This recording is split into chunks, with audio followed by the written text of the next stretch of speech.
Indonesia, sarang berjuta gila yang sadar dan bertingkah seperti helder tak bertali. Pertiwi, dikremasi marwahnya seperti mayat mati suri oleh kejamnya arit dan palu dalam sampul terali. Selamat datang di negeri dongeng Indonesia dengan berbagai lucu dan keanehan. Selamat memasuki negeri kayangan dengan berjuta dongeng dan manisnya mimpi yang dihancurkan. Kehancuran bermula ketika pemimpin dipilih atas dasar fanatisme buta. Hati dimatikan oleh ambisi dan kerakusan atas proyek kekuasaan dan tahta. Pengeras suara DPR yang menyampaikan protes rakyat dimatikan. Bagaimana bisa mendengar dan menindaklanjuti harapan rakyat yang diwakilkan? Pemerintah menuduh rakyat radikal jika protes. Faktanya justru pemerintah yang radikal selubungkan penindasan. Dalih dan pola basi diperbarui. Anak kandung dibunuh karakter tanpa melihat dampak yang ditimbulkan. Pribumi dihabisi perlahan. Asing disejahterakan kemudian. Indonesia mau dibuang kemana? Negara hampir mati dicekik hutang, rakyat jadi korban. Anak cucu ditindas dengan kesengsaraan yang dikemas dalam mimpi tentang kesejahteraan. Si miskin dimiskinkan. Indonesia mau dijual ke siapa? Negeri ini bukan perusahaan milik pribadi, dan kau bukan investor penanam modal. Jangan bercanda. Rakyat kecil pemegang ulayat ketika berjuang pertahankan hak, kenapa dibungkam dengan premanisme berkedok aturan dan senjata? Katanya tanah dikuasai negara, kenapa belakangan negara bingung dengan penguasaan tanah oleh sekumpul tikus serakah? NKRI, negara besar dengan jumlah 200-an juta jiwa. Lantas kenapa 0,2% konglomerat dari total jumlah penduduk Indonesia kuasai hampir seluruh tanah bangsa? Indonesia lahir dari doa dan keringat darah para pejuang yang mati di medan juang.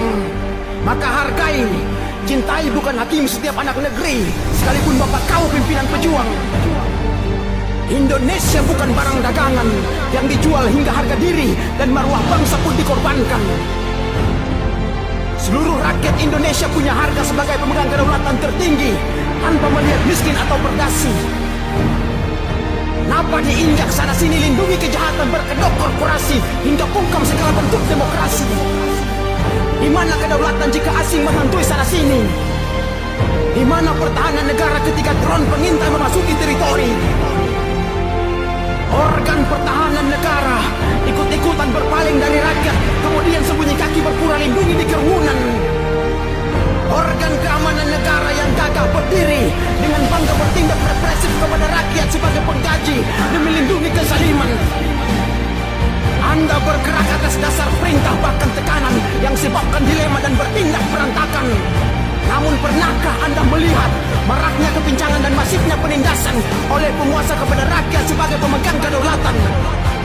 Dalih subversif dan represif disebabkan anarkisme demonstran. Namun pernahkah dilihat sebab latar belakang munculnya keberatan hingga protes berujung pembakaran? Unsur sebab akibat berlaku dalam setiap peristiwa dan kejadian. Kenapa bertindak seolah buta dari segala kenyataan? Rakyat dibenturkan dengan aparat, sementara penguasa dan regulator bersukaria menyambut keberhasilan. Pelajar dan mahasiswa dengan lantang bersuara atas nama parlemen jalanan, namun ditindak represif oleh salah waku pelindung kezaliman. Konspirasi demi konspirasi, penindasan demi penindasan, diskriminasi berkedok kemaslahatan. Organisasi kemanusiaan bercover Islam didiskriminasi dan dibubarkan, sementara ormas perusuh peliharaan dibiarkan hidup sebagai tandingan.